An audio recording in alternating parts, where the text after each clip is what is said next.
Hey there, everybody, and welcome to another edition of No More Mondays podcast. I am your host, Angie Callen. How are you with change? Do you embrace it wholeheartedly or fight it kicking and screaming? What if you had no choice but to take the unexpected in stride? Well, that's what Carole Stizza has done, and it has shaped her career and life trajectory one left turn at a time.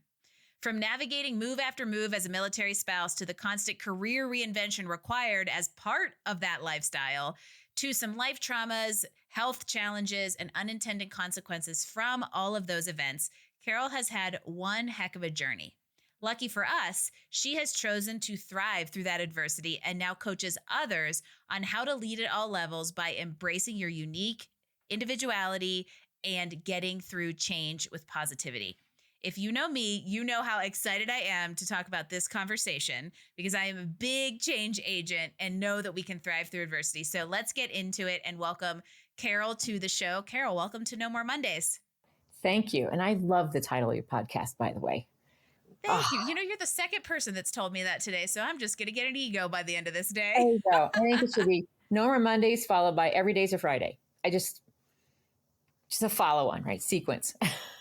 You know, it's funny because the podcast came first, and then shortly after, this whole idea of like combating the Sunday scaries came, and that also became like a little bit of a global awareness around kind of Sunday scaries, and I like in a way how they kind of play off of each other because if you don't have Mondays, you can't have Sunday scaries, and if every day is a Friday, none of it exists. Right. So, and also I don't work on Fridays, so that helps the whole situation too. Perfect. Right? Perfect. And I'm so excited for you to be here and share your wisdom, but also your journey with us. And I thought it would be helpful to get into a little bit of that background because I think that there's some important context on how it shaped your current perspective and just where you're at in kind of life and career and business. So I'd say let's give everybody that foundation of like that Reader's Digest of how you have been delivered onto the No More Mondays doorstep. Wow. Let's see how short I can make that journey for people. I am a survivor and a thriver is what I like to tell people. And they go, well, I don't know, what's that mean? Well, I have been the person who's gotten to experience 3 car accidents, all stopped and turning left. So I have no fear of driving, but I have a healthy fear of everyone else. So isn't it kind of, by the way, I did not know that when I said that your life trajectory had taken some turns one left at a time. Isn't that kind of ironic? I was like, well, looky there. Yes. At one time, I tried to figure out every town by just right turns only, which would take forever. I was like, okay, I got this. 2 of them were drunk drivers, and one was just a really excited teenager who got her braces off. But one of them, I lost half my family. One of them, I almost lost me. And the other one is I got to, my son was in the car with me. And so each one taught me something. And there was a brilliant moment in time where someone asked me, who are you now in the best way possible because of the crap that you went through? And it was such a good twist because we have a tendency to play the victim like, oh, poor me, or look at this, and, want to explore your unicornness through trauma. And this one question allowed me to really love my uniqueness because of thriving and surviving. The first one taught me how to speak up. I was 6 years old. Nobody could find my brother. And I pushed. Where's my brother? He's 3, right? He was like trapped underneath the back seat of the car, already hooked to the tow truck. So that was really and I didn't know subconsciously that lesson came with me as I was growing up. When I had the second car accident at 17, it was because the driver didn't see me. And I learned what it felt like, what it must feel like to feel invisible. So I started smiling at everyone and looking people in the eye all the time. Like you're seen on my watch. The third one was I had to teach my son and myself that how we respond to bad things is how we win. That's the only thing we can control. I can't control why we were hit. I can't control all that, but I can control how we respond to it. And then later on in life, I had been working with my doctor for a year trying to convince her to take me seriously when something didn't feel quite right. And by the time I took myself seriously enough to find another doctor, it was stage 3 cancer. And that taught me not to wait. Don't wait.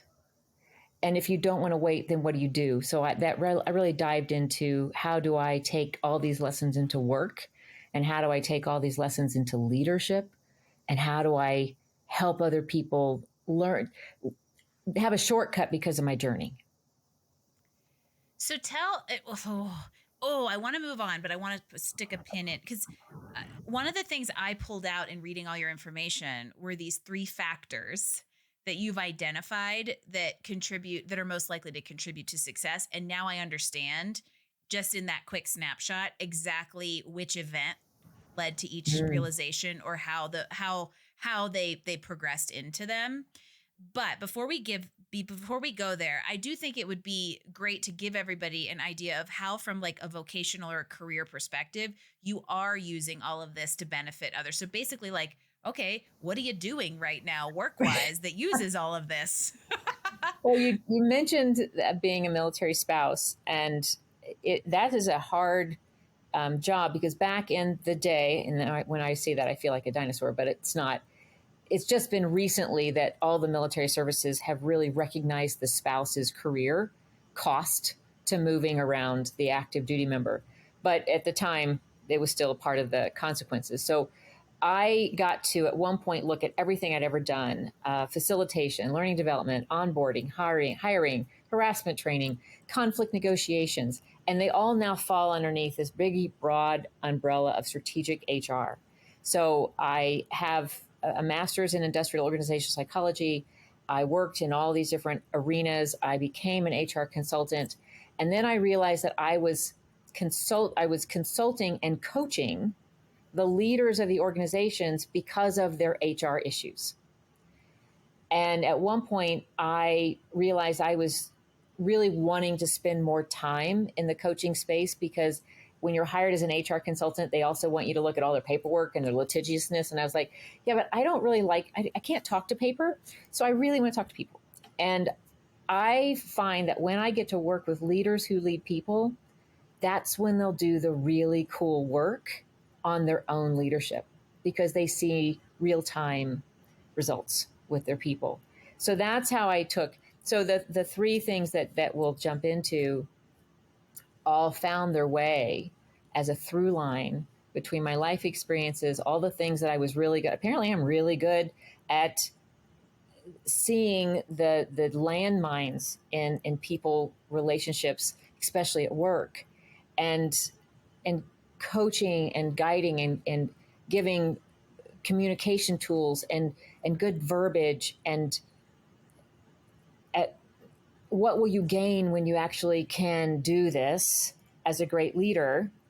And that through line's been constant. So I hope I've answered your question. I may have gotten off on a tangent. Sorry. No, it's a good tangent, because there's a few things I'm going to pull out of there.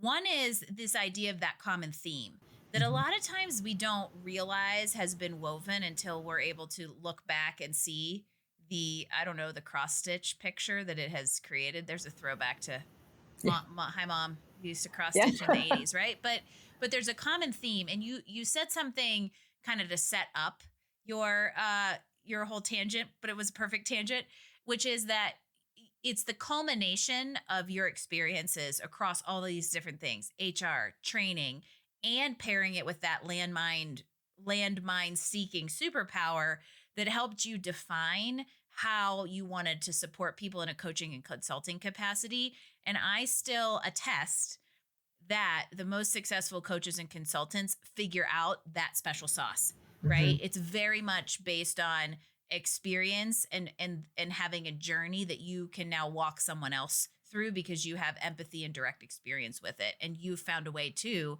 kind of take that into this world of leadership and helping people build that culture and communications. I applaud you. I love it. So to close that loop, and we've alluded to these three things. As an executive coach who gets to work with leaders, I get to work with really smart people, and it's really addicting. But one thing I bring to the table is I was raised by a really high IQ person who struggled in the EQ range. And I understand how to influence that and help people see that. So one of the things that I love to make people aware of is what is EQ and what is PQ and what is BQ. We all are familiar with IQ. So IQ is that intellect, and it's amazing. It allows you to connect the dots faster than most. It's brilliant. But you And can for have the, high can I ask a IQ and question about yeah, that? yeah. In your opinion, or maybe there's some scientific research out there around this, is IQ something that you're like born with pretty much? There is a nature and nurture component in the research. You can be born with a high IQ, but unless it's nurtured and you know where to apply it, it can go off the rails. I mean, a Yeah. lot of high end criminals have high IQs that Uh, was never directed in a way that they knew how to, you yeah. know, really be successful in societal and rich. So they pick other things.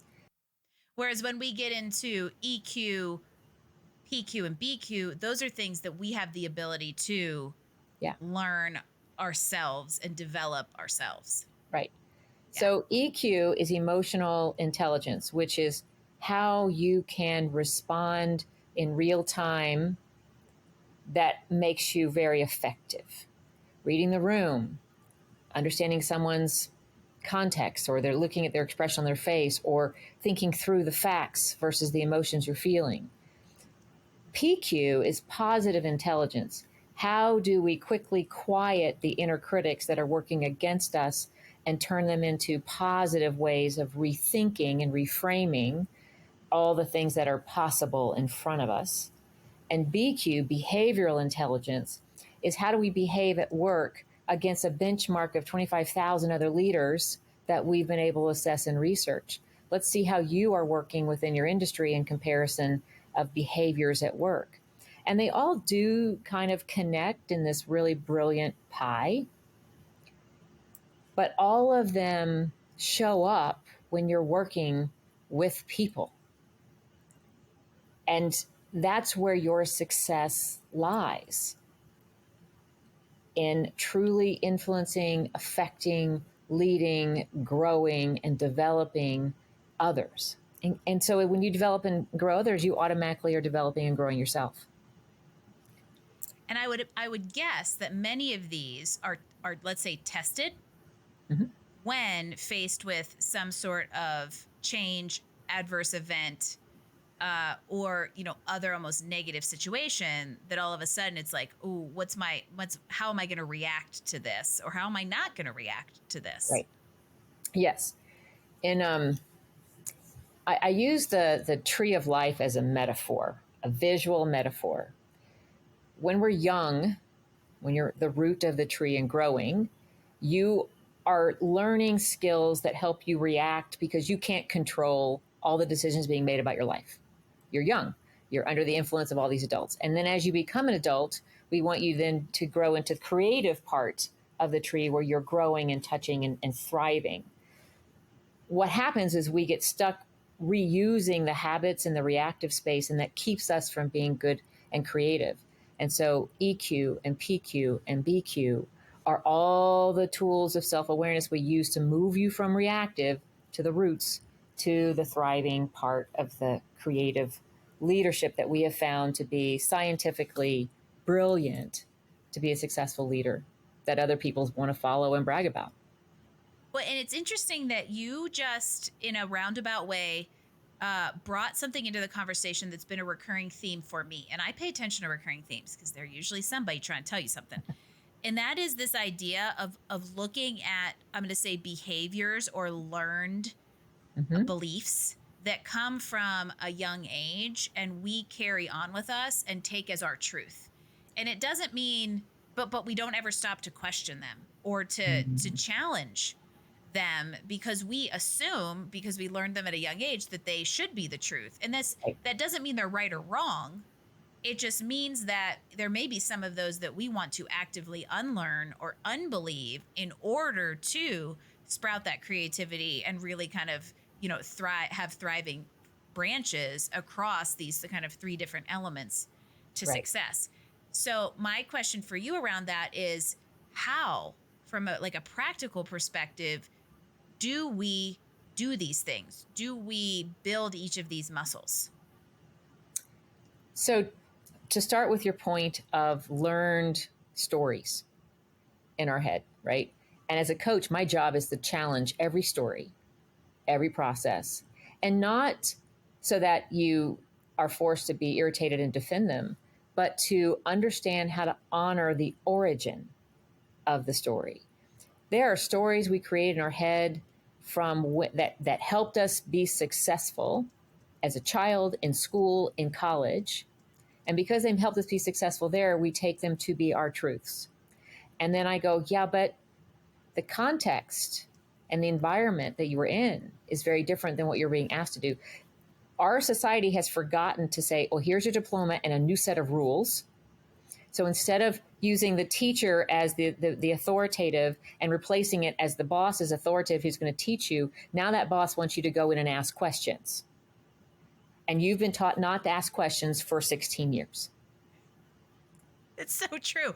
We don't handle training, like practical life skills training, through those big milestones Right. very well, either from moving from, like, even something as simple from high school to college. There's a lot of this happens in our formative, like in the real formative years of like 18 to 25, because you go from high school to college, woo, culture shock, culture to the real world, bigger culture shock, and all of these big life milestones that happen really rapidly, but we're never given a framework of how to change our perspective because of the shifting context.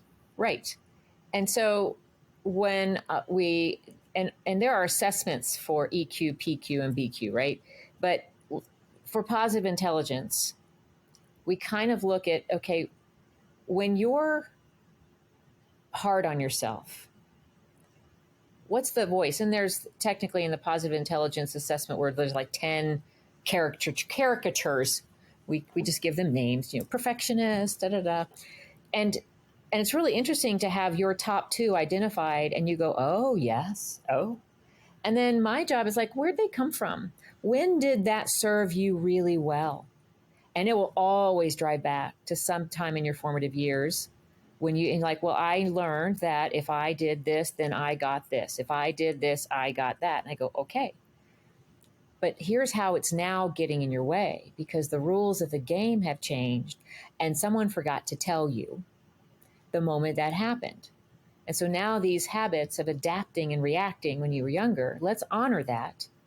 Let's hold a space in a positive way and say, yes, that was cool. That helped. Now, what do I want to do instead? Because now I want something different. So I have found that it serves no one to say, quit that bad habit. Because we get what we focus on. So if all we're doing is focusing on don't do, you will continue to do it. But if we say, what do you want to do instead? This is a growth opportunity. You're growing from that. Because of that, you can now do. If you have the grow conversations, now we know what to do differently without having to worry about what not to do.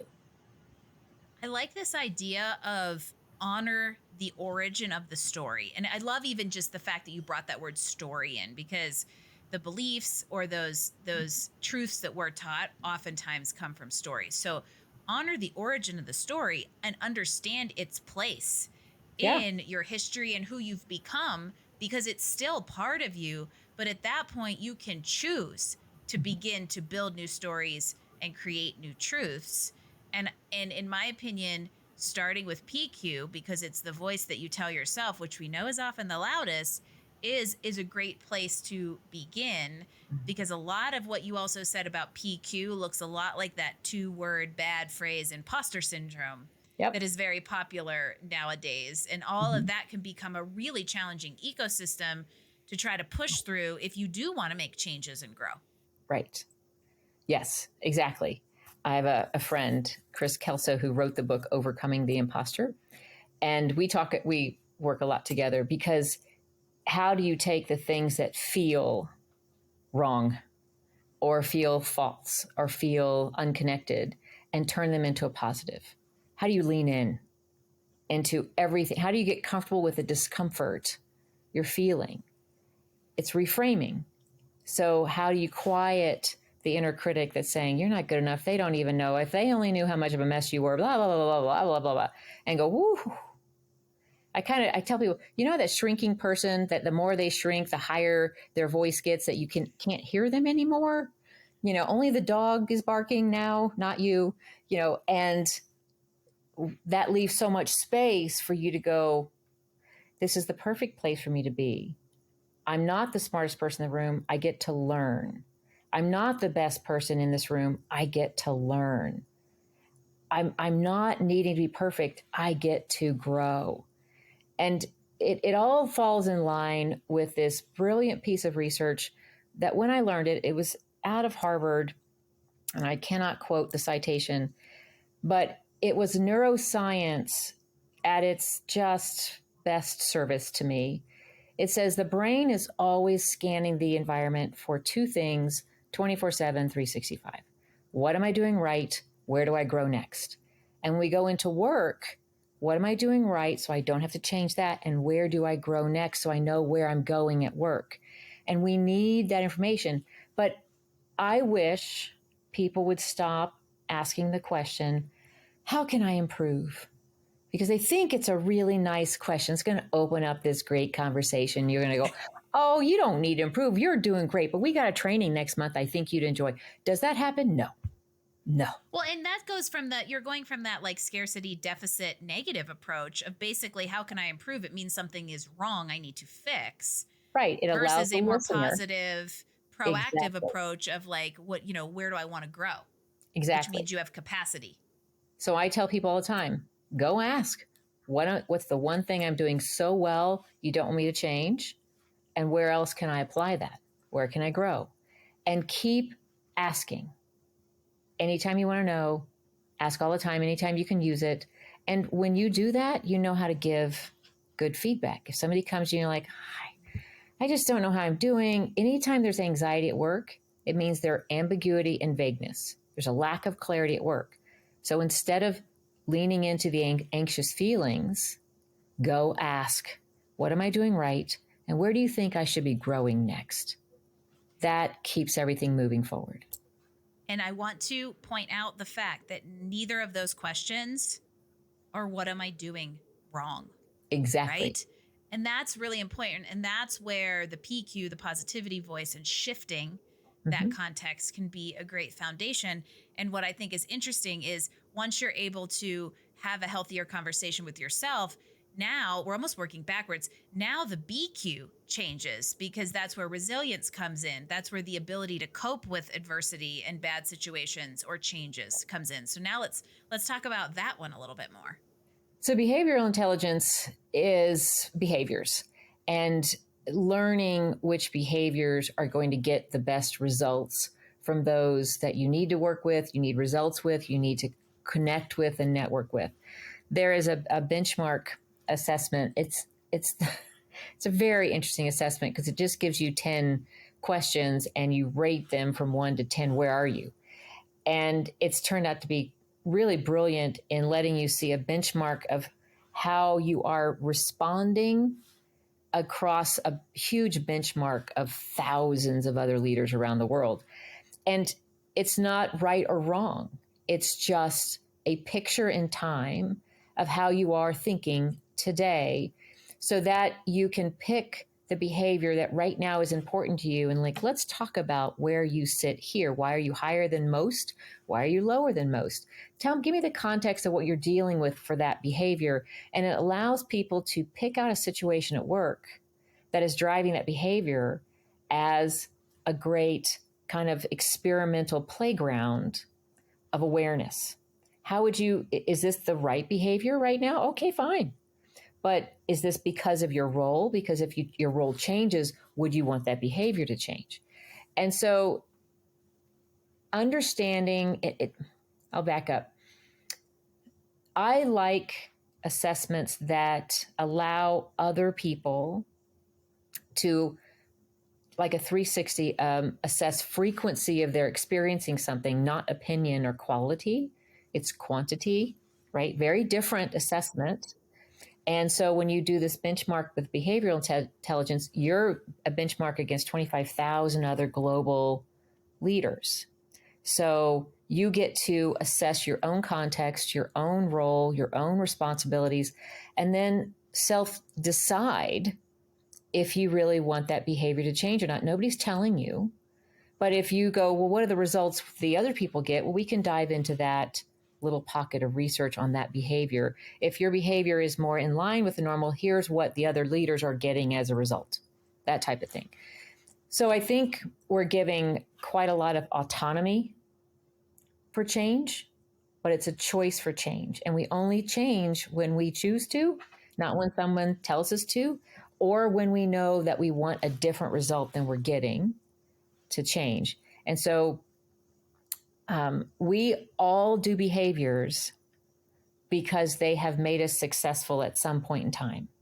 And I tell people all the time, as somebody who works with people and wants results from people, you need to start every day knowing that everybody got up today to make today better.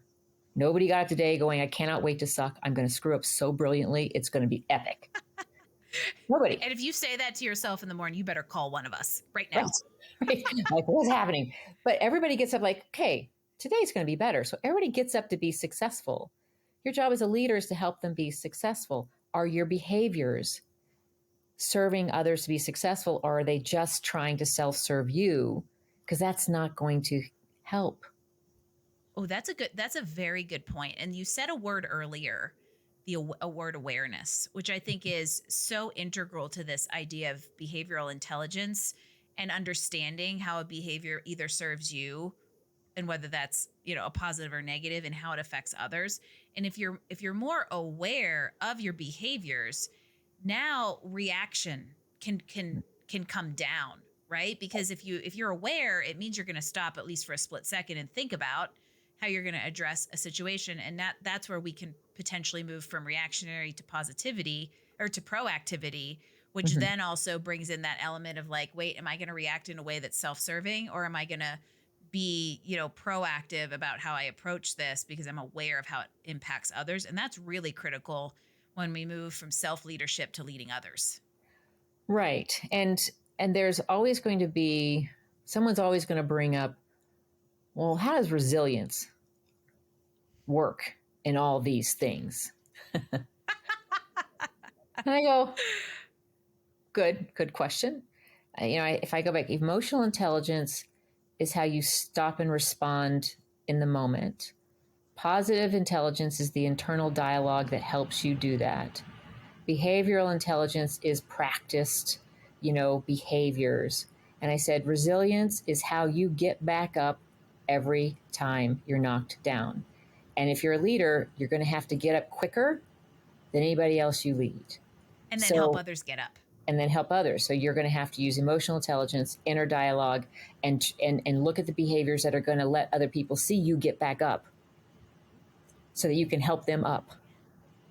Well, and so we haven't drilled into the EQ piece, and I want to spend a little time there, even though, in my opinion, it's probably the one of the three people are most aware of. But I also think, in some respects, it can be a little bit of an enigma that people think you either have it or you don't have it. Right. And so, in this little trifecta of quotients that we can nurture proactively, EQ is it's almost like they're each has a projection of where they come from, right? Right. The PQ is the internal voice projected internally. BQ is external. IQ is how we internalize external things. So let's talk more about the EQ and how it fits into this like trifecta, and how we approach the growth aspect of that one. Right. So one of the interesting aspects of EQ that I love to poke with people is when something blows up in your face, what's the first thing you do? Do you go calm and assess? Do you immediately react and get as loud? Do you immediately start to fix? What do you do in that moment that someone comes running in? Oh my God, my hair's on fire. The dog's lost. The car got dinged. What do you do in that moment? Because that is a really good moment of where your emotional intelligence is. If you go into fix it, you're going into fixing in the hero, but you're not listening. If you go into, I'll be just as loud and dramatic as you, you're wanting to that belonging, but you're not thinking. And if you go back and start to assess everything, you're not adding to the drama. You're not getting in the way of the solution or the problem, but now you're able to reassess and then pull in the right behaviors and reactions to help the person who needs you the fastest, the soonest, right now. And so it's just a conversation, but it's a snapshot of what EQ can be like in low and high situations. High situations, high IQ, you're not drawn into the drama. You don't have to be the center of attention right away. You're looking for a way to help solutions without an ego. If you're trying to go quick, fix, I'll be a part of the solution, yay me. Mid-range, if you're trying to be as loud or as dramatic and somebody comes to you and you're like, a little chicken, the sky is falling, and go off yelling even more, you're contributing low EQ. Yeah. And somebody's going to get offended that I've just really boiled this down to such a tiny little that we've just moment. Labeled. Yeah. I don't like to label. I'm trying to get you a moment to envision someone you've seen do all of these things.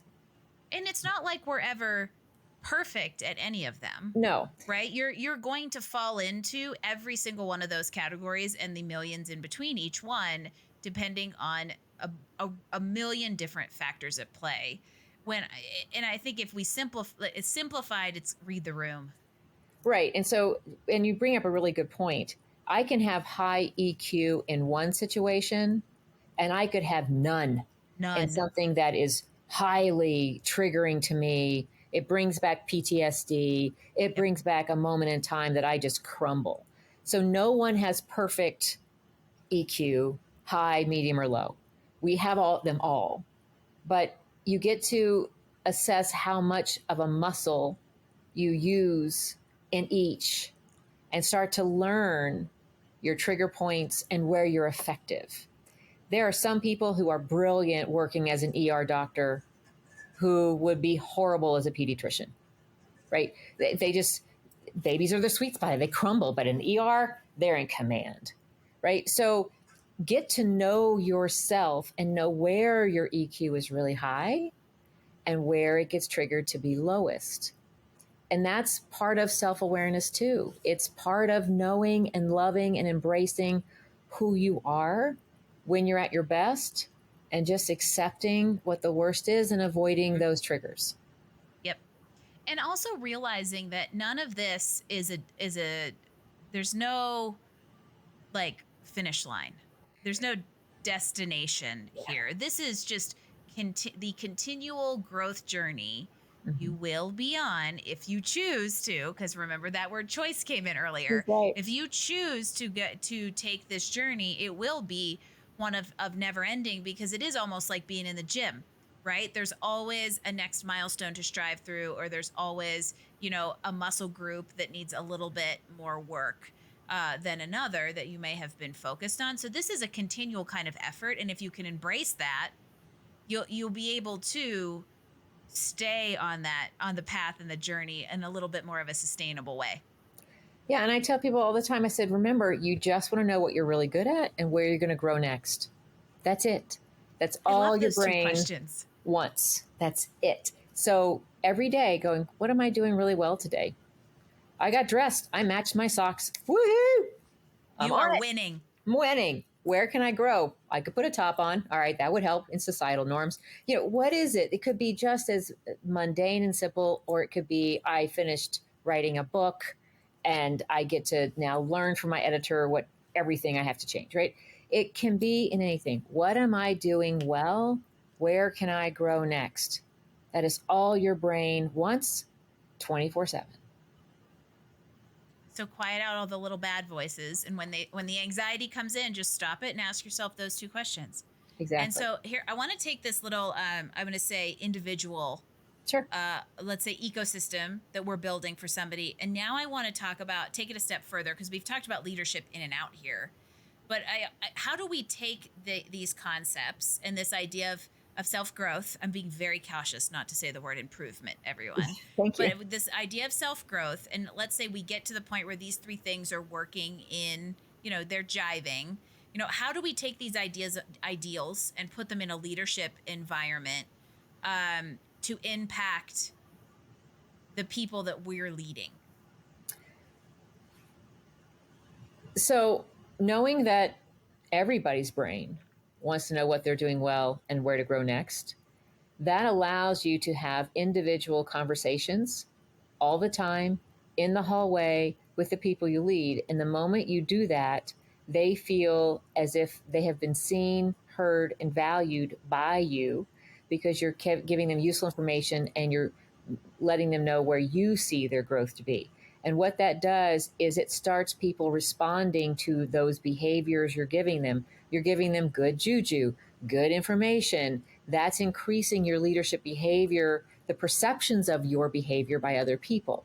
Whether they're yours or not, you now have people coming to you more often. Hey, can you remind me what I'm doing right, where I can grow next? You're creating an ongoing, moving conversation. And people will start to want to have this conversation with you. They'll hang on your every word whenever you're speaking because they have felt seen, heard, and valued by you. What that does is it helps their inner dialogue, their PQ. You actually can talk about their behavior growth. Hey, here's what you do right in the meetings. Here's where I need you to grow in the next meet. Like by the next meeting, I need you to grow here. So instead of saying you've done something wrong, I need you to grow in your listening skills by the next meeting. Very different conversation than stop talking so much in the meeting. Well, and couldn't you imagine if this is how, let's just throw the term corporate America out there for lack of a better designation, handled improvement in the workplace, and I'm saying that word intentionally, instead of a PIP. There is a reason, and this is just a really specific soapbox to get on, but there's a reason they don't work, and it's because they're all based in negative and saying, here's where you need to improve, instead of saying, hey, person, if you're going to sit and ask yourself, what am I doing well, and where do I want to grow next? Imagine how powerful that would be to go ask everyone else on your team that instead of criticism. If a PIP did not come across as punitive, they would work. If they said, here's your performance, here's what we're going to do. For whatever reason, we change boss, mergers, acquisitions. All these people can fall through the cracks. They all want to know, what am I doing right? Where do I grow next? I want to keep my job.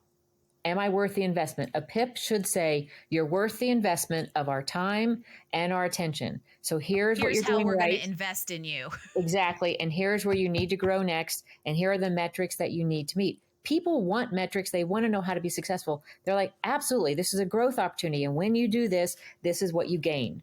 If it were a performance growth plan, PIPs would be the PIP desirable. is the benchmark. Right. That becomes your benchmark of here's where we're at.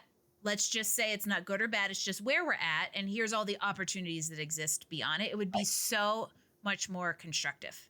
Yes. We can actually rename it. Instead of performance index process or whatever, it could be, something that we can actually make up PIP for growth, right? We could say this is performance, index parameters or whatever. We can rename anything. Acronyms just let you do that. A PGP. So instead of a performance improvement plan, let's call it a performance growth plan. I love it. Oh, would it be sweet if you and I could just go put that out into the world and it took hold? Because people would get hired, they get onboarded, they would get a PGP immediately.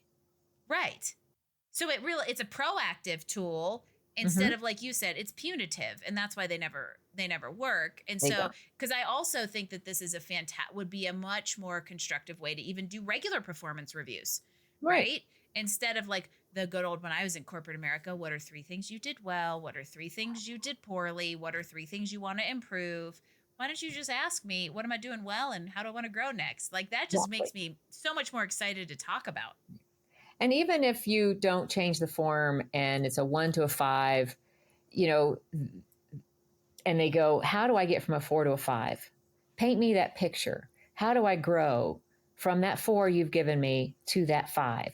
And when I get to the 5, what goalposts can we change so that the next time it's a 4 and I'm going to another 5? I had one boss going, I never get anybody of a 5 out of a 1 to a 5 rating. And I said, why? He goes, because they'll get complacent. And I said, no, you've You create a completely six. missed the training on leadership. When someone hits a 5, you move the goalpost. And they go, oh, they go, yeah, you move the goalpost.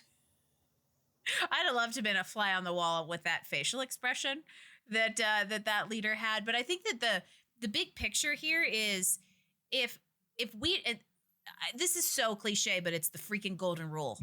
Everybody, if you were able to take the way that you should ideally be treating yourself, treat yourself that way, and then treat everybody else that way, whether it's work or personal, the whole world would go round a lot more smoothly, and it would be a lot easier to lead because everybody would be on the same page. We wouldn't have this punitive stuff because people wouldn't be trying to keep people in a box. They would say, okay, let's truly figure out how you want to grow. And so I really enjoy this, not only from a personal growth perspective, but hopefully leaders out there are listening to this and thinking, Carole's onto something. Yeah. And when I get pushback on this, and I look at people, I said, you're pushing back because you've probably been raised in an either or binary thinking world. It's an A Fixed or a mindset. B. It's a pass, fail. You either won or you didn't. And I said, but that's not reality. Everything in our universe is a yes and. Even when you screw up, something still happened and we still have to do something next.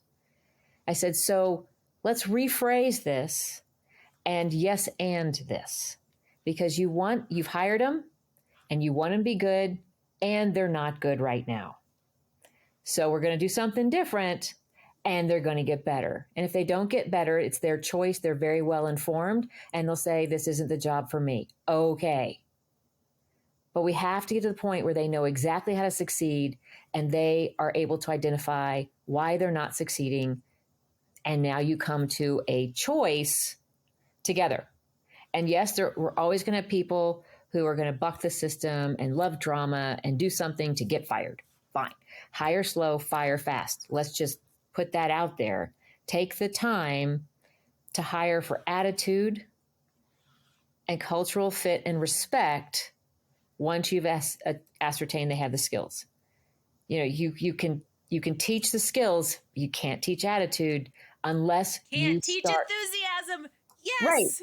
Right. You can teach enthusiasm. However, you can seed it by being consistent and letting them know where they can grow, because they need to hear that they can grow and you believe in them. Leaders, great leaders, their people know that leader believes in them. The fastest way to tell them that you believe in them is to identify where you think they can grow. It's like watering a plant. That's the difference between a leader and a manager, by the way, for It is. fundamental. There's a whole other podcast you and I could now record together, I think. But Well, this yeah. is down to that fundamental, like approaching things at an individual level to understand somebody's Q trifecta and where they can grow within that, but also understanding the motivators that individual has to want and to choose to want to grow in the way that you've identified. And I think as soon as you stop trying to just look at this like, oh, I've got 20 people, I'm going to treat them all the same, leadership fundamentally becomes a different exercise. It does. And to your point about managers and leaders, this what you're doing well, where you can grow works for both, even though managers are asked to push for results and leaders are tasked with pulling, right? That's the difference. And managers are like, here, you got to meet these quotas, you got to push. But a manager can say, look, here's what you're doing well. Here's where you need to grow to get those results. We need those results. How can I help? What's the challenge? What's getting in the way? You can still push with the same infinity loop of here's what you're doing well, here's what you have to grow. The moment you are asked to lead and pull, meaning people volunteer to do great work for you, you are now well versed on here's what you're doing well, here's where you need to grow, here's what I need from you. Are you ready? Are you ready? So it can apply to both, even though they're being asked to do different things in their leadership. And just because you manage doesn't mean you're also not leading. And to some Right. extent, even if you're pulling, sometimes you'll have to manage within that as well. Yeah. But I think a lot of this is knowing if you're in a leadership position, you're in a position of influence and empowerment. Yes. And it all becomes a lot more fun if you approach it that way and want to take people with you instead of potentially saying, no, they have to stay at a 4, right? Right. It's just a Exactly. fundamentally different approach to all of it. Yes. It's when you have people who are acting bored, not engaged, quietly quitting, leaving you, that is a sign that you are not helping your people grow. I Period. could go off on the quiet quitting thing, but Yeah. you just hit the nail on the head. You shouldn't Right. have people who are quiet quitting if you've created a good growth environment.